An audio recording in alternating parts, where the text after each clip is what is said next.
بسم اللہ الرحمن الرحیم۔ السلام علیکم۔ Welcome to my YouTube channel horror stories with Gul. اگر آپ کو میری کہانی پسند آئے تو اسے لائک اور شیئر ضرور کیجیے گا اور میرے چینل کو سبسکرائب کیجیے گا۔ تو چلیے شروع کرتے ہیں آج کی کہانی۔ میں اس وقت نیو سید آباد کے شاہی بازار کے نکڑ پر کھڑا تھا۔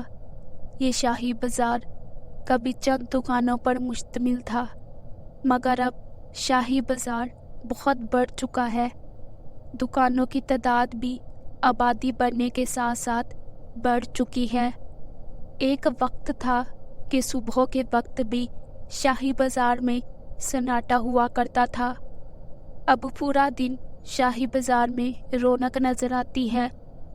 دکانیں بھی سامان سے بڑھی ہوئی ہیں۔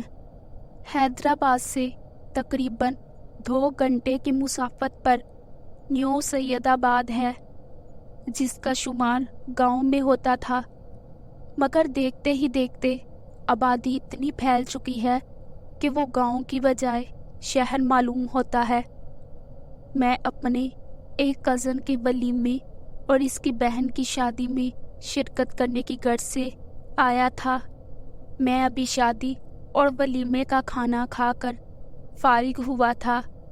شہروں میں بڑی سختی ہونے پر بھی شادی ہال میں کھانا اتنی تاخیر سے ملتا ہے کہ اپنے گھر پہنچتے پہنچتے رات کے 2-2:30 بج جانا معمول بن چکا ہے۔ نیو سید آباد میں کسی بھی قسم کی کوئی سختی نہیں ہے، پھر بھی بارات کا کھانا صبح 11 بجتے ہی شروع کر دیا جاتا ہے۔ گاؤں کے لوگ آتے ہیں، کھانا کھا کر چلے جاتے ہیں۔ جب تک بارات شہر سے پہنچے گاؤں کے لوگ کھانے سے فارغ ہو چکے ہوتے ہیں۔ بارات آنے پر کھانا کھانے کے لیے صرف باراتی رہ جاتے ہیں۔ باراتیوں کو کھانا کسی ہال میں نہیں بلکہ گلی کے کسی بڑے مکان کو ایک دن کے لیے خالی کرا کر اس کے اندر کھانا کھلایا جاتا ہے۔ شہر سے بارات ابھی پہنچی نہیں تھی، مگر میں کھانا کھا کر فارغ ہو چکا تھا۔ اس گاؤں سے میرے بچپن کی یادیں جڑی ہوئی ہیں۔ جب تک بارات شہر سے آ جائے، میں نے سوچا ان بچپن کی یادوں کو پھر سے تازہ کر لیا جائے۔ یہ سوچ کر میں اکیلا ہی بازار کی طرف نکل آیا تھا۔